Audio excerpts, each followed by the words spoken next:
Hi YouTube, welcome to Pagan Perspective. This is Megan, aka Sabirasuri. Today is Friday.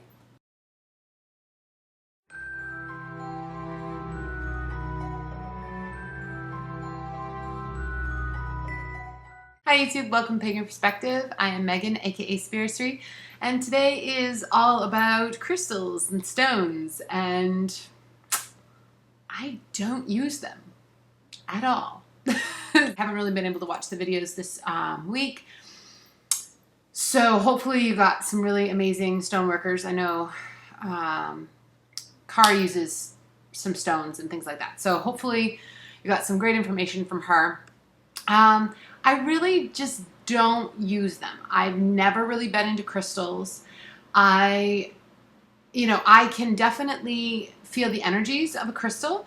I, in particular, have an affinity for rose quartz. Quartz is a super conductive crystal, so it's not surprising that I'm able to get the energy from the quartz as well as I am, because quartz is like crazy energetic. It just is a wonderful conduit for energy. But rose quartz is one of the stones that I tend to lean to the most. I also feel like I've always been really drawn to amethyst stones as well as emeralds and rubies. So jewel-toned stones tend to pull me in a little bit more.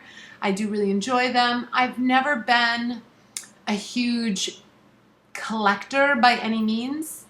I have a few stones that friends have given me and that I've kind of just come about really in just my life. Certainly different stones that people have passed on I keep, and I make sure that they have a place on my altar. If they were given to me for a specific reason, like I have one quartz crystal that was given to me after a very powerful Samhain ritual, and that was really special, so I bring that out during Samhain and put that on the altar. I also have another small crystal that was given to me by a friend. So those sort of things, I have those and I will utilize them on the altar, but in general, I don't use stones and crystals basically at all. And what's nice about this is it shows you that we're all different, and some people can feel super connected to one thing and not that connected to something else, and that's okay. Not every witch out there has to be, a crystal or a crystal foe. I don't know what you would even call it. Like, I don't know, a crystal gal, a crystal guy. I don't know, like a crystallitarian. I don't know.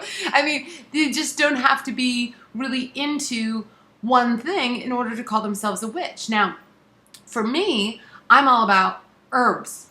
That's my thing. If this were a question about herbs, so if you have questions and you want questions for everybody else, I don't know how much everybody else is into herbs, but if you've watched my channel, you know that's sort of my thing. So that I could help you out with.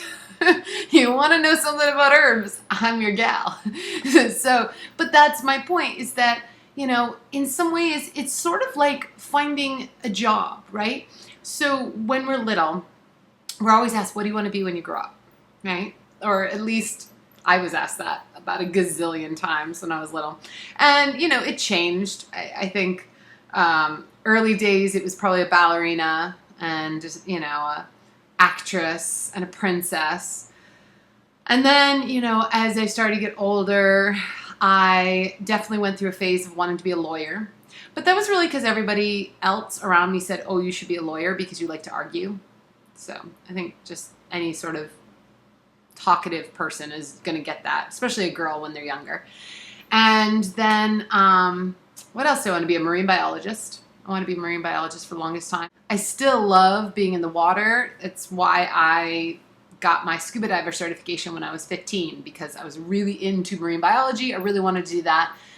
And then I realized I didn't have a super affinity for the sciences, and it just, the likelihood of me just spending every single day in, day out with marine mammals was really low. There wasn't a lot of opportunity to do just that unless you wanted to do some sort of like dolphin training. And I've never been a fan of animals in captivity, and now being vegan, like I'm very against animals in captivity. So that really wasn't where I wanted to go with it. And then I went back to being an actress, mainly because I liked it, and I liked that I got to be something different all the time. I loved that. And then I switched over to psychology because I love figuring out what's going on and helping people and their mind and all of that. So anyway, but there are people who really get into certain topics. I know one phase I went through, I forgot. I wanted to be an Egyptologist as well. So some people get into a certain thing in their life, and sometimes they flow out of it, and sometimes they stick with it. But it's really hard to be all of those things. In fact, it would be, I don't want to say impossible, because it certainly isn't impossible. It's just not super likely. It's sort of that idea of people say, oh, I'm a jack of all trades. But in reality, that phrase is really a jack of all trades, but a master of none.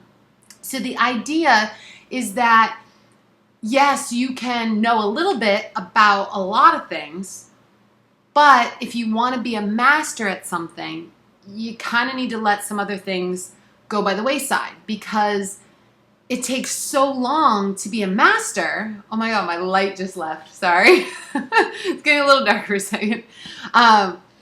You know, in order to be a master at something, you need to study it for a very, very long time, and you need to devote a lot of energy to it. And so that's hard to do for a ton of stuff. So when it comes to something like crystals, you know, it's not something that I'm drawn to, whereas herbs is something that I'm drawn to. So, you know, it's one of those, you have to sort of pick where you're going to put that energy and that attention.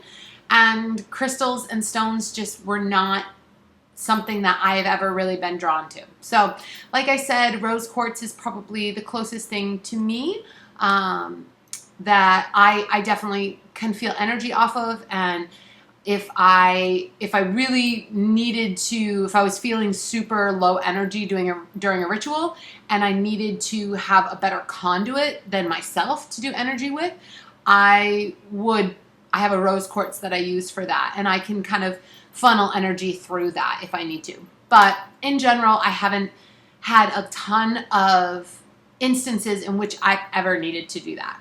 So, because I generally don't like to do ritual anyway when I'm low energy. I just don't feel like it's a good idea. So, yeah, I think that'd be it for today. Short video. I think next week is subs week. Maybe not. Well, if it is, you won't see me. If it isn't, you'll see me.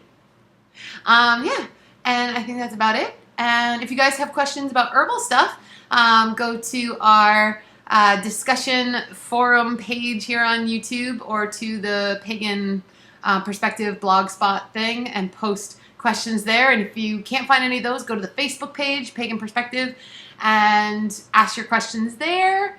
And yeah, I think that's about it, guys. So, as always, have a wonderful rest of your weekend. Blessed be, and aloha.